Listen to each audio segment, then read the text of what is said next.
வணக்கம் பிரவீன்.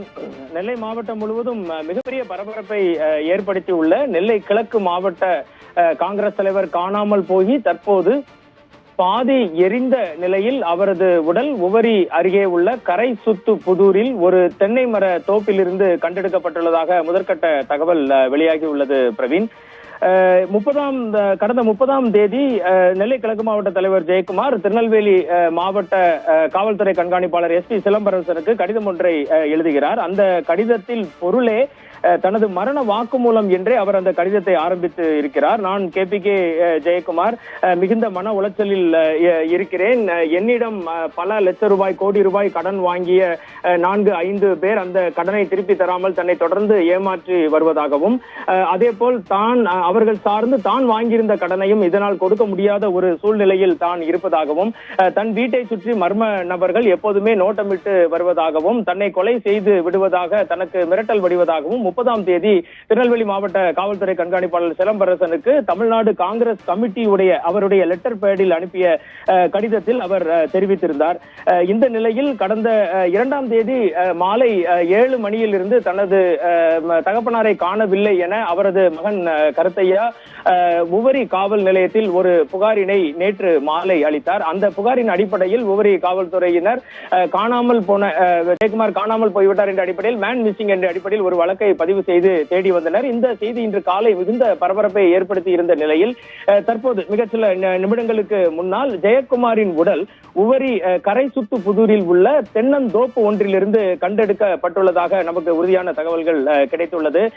ஒரு தகவல் அவர் தற்கொலை செய்து இறந்திருக்கலாம் என ஒரு தகவல் கூறுகிறது. மற்றொரு தகவல் அவரது உடல் பாதி எரிந்த நிலையில் அந்த தோட்டத்தில் உள்ள கிணற்றில் இருந்து எடுக்கப்பட்டதாக தகவல் வெளியாகி இருக்குது.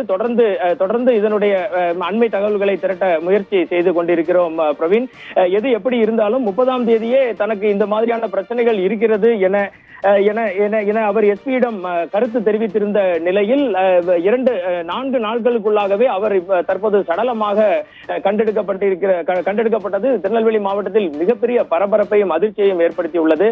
KPK ஜெயக்குமார் நெல்லை கிழக்கு மாவட்ட காங்கிரஸ் தலைவர். இவர் இதனுடைய முன்னாள் தலைவராக இருந்த காங்கிரஸ் கமிட்டி தலைவர் அழகிரியின் மிகப்பெரிய ஆதரவாளராக இருந்து வந்தார். ஒரு சில நாட்களுக்கு முன்னால் அழகிரி ஒரு கூட்டத்தில் சென்னையில் காங்கிரஸ் தொண்டர் ஒருவரை லேசாக கன்னத்தில் தட்டியது அடித்ததாக மிகப்பெரிய பரபரப்பை ஏற்படுத்தி உள்ளது நினைவிருக்கலாம். அந்த நேரத்தில் நாங்குநேரி தொகுதி MLAவாக இருக்கும் ரூபி மனோகரன் ஆதரவாளரை அடித்ததாக கூறி ஒரு பரபரப்பு கிளம்பிய நிலையில் நெல்லை கிழக்கு மாவட்ட தலைவர் ஜெயக்குமார் அழகிரிக்கு ஆதரவாக அப்படியெல்லாம் ஒன்றும் நடக்கவில்லை என கூறி மிகப்பெரிய ஒரு பிரஸ் மீட் ஒன்றை அனுப்பி பத்திரிகையாளர்களிடம் பேட்டி அளித்திருந்தார். காங்கிரஸ் வட்டாரத்தில் நாங்குநேரி MLA ரூபி மனோகரனுக்கும் இவருக்கும் எப்பொழுதுமே ஒரு பனிப்போர் நிகழ்ந்து வருவதாக திருநெல்வேலி வட்டாரத்தில் எப்போதுமே பேசப்படும்.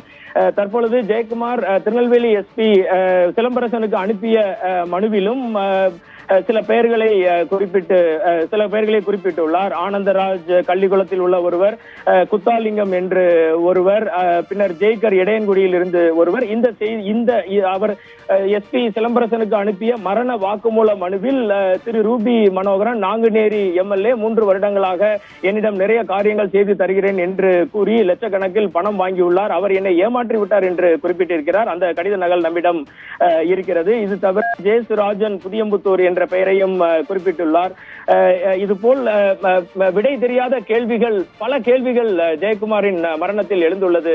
பிரவீன், தான் மிரட்டப்படுகிறேன், தன் வீட்டை கண்காணிக்கிறார்கள், எனக்கு மிகுந்த மன அழுத்தத்தில் இருக்கிறேன் என காவல்துறைக்கு புகார் அளித்தும் அவர்கள் நடவடிக்கை எதுவும் எடுக்கவில்லையா, அல்லது நடவடிக்கை எடுக்கும் முன்னாக இவர் கொலை செய்யப்பட்டாரா அல்லது தற்கொலை செய்து கொண்டாரா, இது போல ஏகப்பட்ட கேள்விகளுக்கு விடை காண வேண்டியிருக்கிறது. மொத்தத்தில் இன்று காலையில் ஆரம்பித்த இந்த விஷயம் நண்பகலுக்குள்ளாக இப்படி ஒரு துயர முடிவில் ஏற்பட்டிருப்பது நெல்லை மாவட்டம் முழுவதும் அரசியல் வட்டாரத்திலும் பொதுமக்கள் மத்தியிலும் மிகுந்த பரபரப்பை ஏற்படுத்தி உள்ளது. சமீபத்தில் நடைபெற்ற பாராளுமன்ற தேர்தலில் கூட திருநெல்வேலி காங்கிரஸ் கட்சி வேட்பாளர் ராபர்ட் புரூஸுடன் இணைந்து பல மட்டத்தில் வேலை பார்த்தவர் ஜெயக்குமார். பல பத்திரிகையாளர் சந்திப்பில் நம்மளும் அவரை சந்தித்திருக்கோம். மிகுந்த ஆக்டிவாக இருந்து வந்தார். திருநெல்வேலியில் திசையன்விளை வட்டாரத்தில் மிகுந்த செல்வாக்குரிய பாரம்பரியம் மிக்க காங்கிரஸ் குடும்பம் அவருடையது. இந்த கேள்விகள் அனைத்திற்கும் காவல்துறையினர் மேற்கொள்ளவிருக்கும் விசாரணையில் பதில் கிடைக்கும் என நம்புகிறோம். பிரவீன்.